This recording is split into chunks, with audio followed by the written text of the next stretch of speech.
बिस्मिल्लाहिर्रहमानिर्रहीम। अस्सलाम वालेकुम दोस्तों, वेलकम टू उर्दू प्रोफेसर। मोहतरम दोस्तों, मज़हब इस्लाम सिर्फ इबादत का दीन नहीं बल्कि सेहत, ताकत और बहादुरी का भी दीन है। हजूर अक़दस सल्लल्लाहु अलैहि वसल्लम ने अपनी उम्मत को फिजिकल एक्टिविटीज़ या खेलों की तरफ तरगीब दी है जो इंसान के जिस्म को मजबूत और बहादुर बनाती हैं। और बहुत सी अहादीस से ये बात साबित होती है कि नबी मेहरबान हजूर अक़दस सल्लल्लाहु अलैहि वसल्लम ने बज़ाते खुद अपनी मुबारक जवानी की उम्र में मुख्तलिफ गेम्स खेला करते थे और अरब में मुनक्कद होने वाले खेलों के मुकाबलों में हिस्सा लिया करते थे। बाज़ लोग खेल कूद को महज एक तफरीह का जरिया समझते हैं, हालांकि ऐसा बिल्कुल भी नहीं है। मुख्तलिफ फिजिकली एक्टिविटीज इंसान को न सिर्फ सेहतमंद रखती हैं बल्कि इंसान के मूड और दिमागी सेहत के लिए भी इंतहाई मुफीद हैं। आगे वीडियो में हम जानेंगे उन 5 फिजिकल एक्टिविटीज या खेलों के बारे में जो हुजूर अक़दस सल्लल्लाहु अलैहि वसल्लम को बेहद पसंद थी। नबी सल्लल्लाहु अलैहि वसल्लम की तालीमात की रोशनी में इन 5 खेलों के मॉरल रूल्स और इनके हेल्थ बेनिफिट्स भी आपके साथ शेयर करेंगे।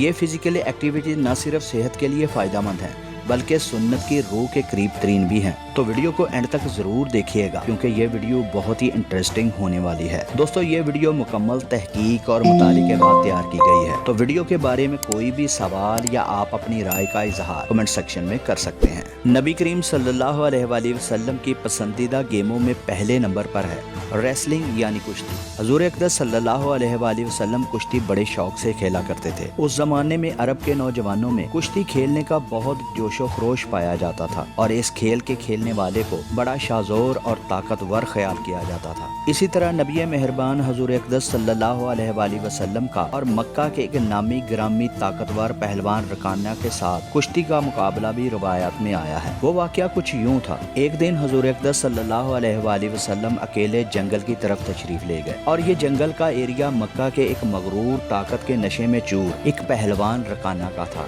रकाना बनु कुरैश कबीले का सबसे ज्यादा ताकतवर और तजर्बाकार पहलवान था। इसका पूरा नाम रकाना बिन अब्द बिन जैद था। इसकी ताकत का ये आलम था कि इसने अपनी पूरी जिंदगी में कोई भी मुकाबला नहीं हारा था और ना ही कोई इसको जेर कर सका था। मक्का के लोग इसके सामने आने से भी खौफजदा हुआ करते थे। वो कुश्ती के मैदान का एक बेताज बादशाह था। इसके पास कई बकरियों के रेवड़ थे। जंगल के इस इलाके की तरफ लोग रकाना के डर से नहीं जाया करते थे। तो एक दिन जब हुजूर रूही फिदा सल्लल्लाहु अलैहि वसल्लम अचानक इस जंगल की तरफ गए तो रकाना ने दूर से आपको अपनी तरफ आता हुआ देखा तो दौड़कर आपके पास आया और आपसे मुखातब हुआ, ए मोहम्मद सल्लल्लाहु अलैहि वसल्लम, आप तो वही हो ना जो हमारे खुदाओं लात, मनात और इज़्ज़ा को बुरा कहते हो और एक खुदाए वाहद को मानने का हुक्म देते हो। फिर इसने कहा कि अगर आप मेरे कबीले कुरैश से ना होते तो मैं आप आज को सख्त नुकसान पहुंचाता। इसके बाद गरूर, तकब्बर और अपनी ताकत के नशे में कहने लगा कि आओ आज मेरे साथ कुश्ती का मुकाबला करो। तुम अपने खुदा को पुकारो, मैं अपने खुदाओं को पुकारता हूँ, देखता हूँ कि तुम्हारा रब कैसे तुम्हारी मदद करता है। हजूर अक़दस सल्लल्लाहु अलैहि वसल्लम मुस्कुराए और नहायत ही मुतमिन और पुरसकून लहजे में उससे कहा, मैं तुम्हारे साथ कुश्ती का मुकाबला करने के लिए तैयार हूँ। तो गुरूर भरे लहजे के साथ कहने लगा कि मैं भी आपके साथ कुश्ती का मुकाबला करने के लिए तैयार हूँ।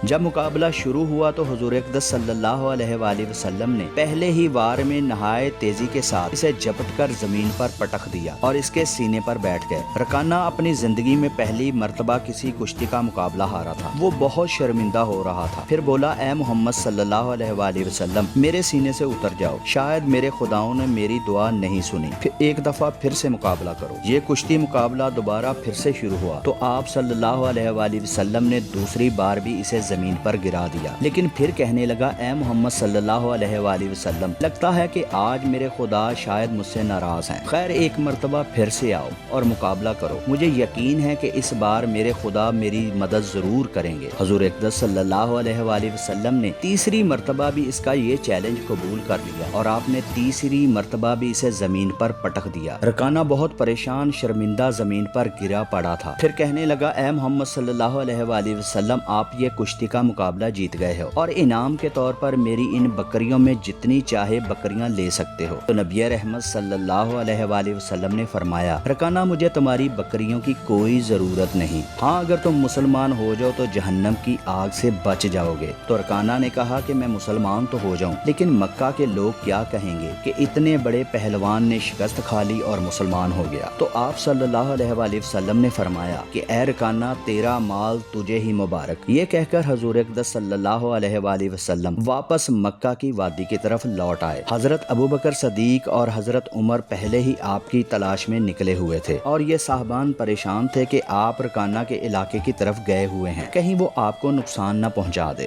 لیکن دور سے آپ کو باحفاظت آتا ہوا دیکھ کر حضرت ابوبکر اور حضرت عمر دوڑ کر آپ کے پاس آئے اور کہنے لگے یا رسول اللہ صلی اللہ علیہ وآلہ وسلم، آپ رکانہ کے علاقے کی طرف نہ جاتے، وہ بہت زور آور اور اسلام کا سخت دشمن ہے۔ حضور اقدس صلی اللہ علیہ وآلہ وسلم نے فرمایا جب میرا اللہ میرے ساتھ ہے تو مجھے کسی رکانہ کی پرواہ نہیں۔ پھر کہا رکانہ کی بہادری اور شاہ زوری کا قصہ سنو۔ چنانچہ آپ نے سارا واقعہ ان کو سنا دیا، کس طرح آپ نے اسے ہرایا تھا۔ یہ سن کر حضرت ابوبکر اور حضرت عمر رشک اور فخر والی مسکراہٹ کے ساتھ مسکرانے لگے اور کہنے لگے وہ تو ایسا پہلوان تھا کہ آج تک اسے کوئی ہرا نہ سکا تھا، لیکن اسے ہرانا صرف اللہ کے رسول کا ہی کام تھا۔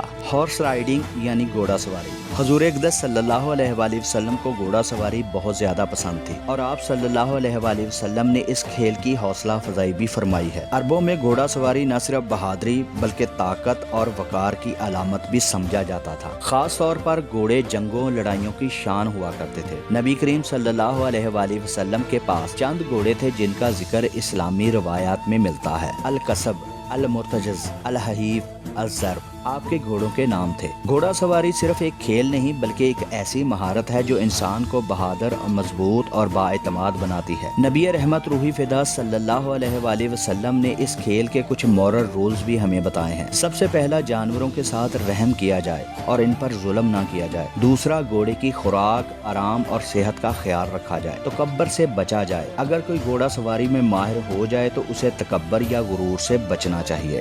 رننگ یعنی دوڑ لگانا۔ دوڑ لگانا آپ کو بے حد پسند تھا۔ صحابہ کرام کے ساتھ آپ صلی اللہ علیہ وآلہ وسلم اکثر دوڑ کا مقابلہ کیا کرتے تھے۔ کئی دفعہ حضرت عائشہ رضی اللہ تعالی عنہا کے ساتھ دوڑ کا مقابلہ لگانے کا ذکر بھی روایات میں آیا ہے۔ دوڑ لگانا ایک آسان اور بہترین ایکسرسائز ہے جو انسان کو صحت مند اور طاقتور بناتی ہے۔ آرچری یعنی نشانہ بازی۔ اسلام میں کچھ فزیکل ایکٹیویٹیز ایسی ہیں جنہیں سیکھنا نہ صرف فائدہ مند ہے بلکہ باعث اجر بھی ہے۔ انہی میں سے ایک خاص کھیل یا مہارت ہے تیر اندازی۔ صحیح مسلم کی حدیث نمبر 1919 میں ہے، تم میں سے جو تیر اندازی سیکھے پھر اسے چھوڑ دے وہ ہم میں سے نہیں۔ اسی طرح صحیح مسلم کی ایک اور حدیث 1917 میں ارشاد فرمایا قوت طاقت سے مراد ہے تیر اندازی، اور یہ بھی فرمایا کہ تیر اندازی میرے نزدیک سب سے زیادہ پسندیدہ ہے۔ عربوں میں اس وقت بہترین نشانہ باز کو بہادر، باہمت اور باصلاحیت خیال کیا جاتا تھا۔ جنگیں لڑائیاں جیتنے میں ماہر نشانہ بازی کو ایک اہم صلاحیت مانا جاتا تھا۔ تیر اندازی انسان کا فوکس لیول بڑھاتی ہے، یہ صبر اور کنٹرول سکھاتی ہے اور انسان کو مضبوط بناتی ہے۔ حضور اقدس صلی اللہ علیہ وآلہ وسلم کی تعلیمات کی روشنی کے مطابق اس کھیل کے کچھ مورل رولز ہیں۔ نیت درست ہونی چاہیے، یعنی صرف سیکھنے اور اپنے دفاع اور مہارت کے لیے ہو اور کسی کو نقصان نہ پہنچایا جائے، غرور نہ کیا جائے، صبر اور برداشت رکھا جائے۔ سوئمنگ یعنی تیراکی۔ حضور اقدس صلی اللہ علیہ وآلہ وسلم کے پسندیدہ کھیلوں میں ایک کھیل تیراکی تھا۔ اسلام ہمیں عبادات کے ساتھ ساتھ ایسی مہارتیں بھی سکھاتا ہے جو ہماری یا کسی کی زندگی بچا سکتی ہیں۔ انہی اہم مہارتوں میں ایک اہم مہارت تیراکی ہے۔ اسی طرح ایک روایت سنن نسائی کی ایک حدیث کا مفہوم ہے ہر وہ چیز بے فائدہ ہے جس میں اللہ کا ذکر نہ ہو سوائے چند چیزوں کے، جن میں تیراکی اور تیر اندازی بھی شامل ہے۔ تیراکی ایک مکمل ایکسرسائز ہے جو کہ پورے جسم کو مضبوط بناتی ہے، لنگز اور سانس لینے کے عمل کو بہترین بناتی ہے۔ ویٹ لوز کے لیے سوئمنگ ایک بہترین ایکٹیویٹی ہے۔ اسلامی تعلیمات کے مطابق اس ایکٹیویٹی کے کچھ مورل رولز یہ ہیں: حیا اور پردے کا خیال رکھا جائے، غرور اور دکھاوا نہ کیا جائے، حدود اور نظم و ضبط کا خیال رکھا جائے، کسی کو نقصان نہ پہنچایا جائے۔ دوستو امید ہے کہ اس انفارمیشن سے آپ کے نالج میں ضرور اضافہ ہوا ہوگا۔ اللہ رب العزت آپ سب کے لیے آسانیاں پیدا فرمائے۔ اپنا اور اپنے پیاروں کا بہت سا خیال رکھیے۔ ملتے ہیں اگلی ویڈیو میں۔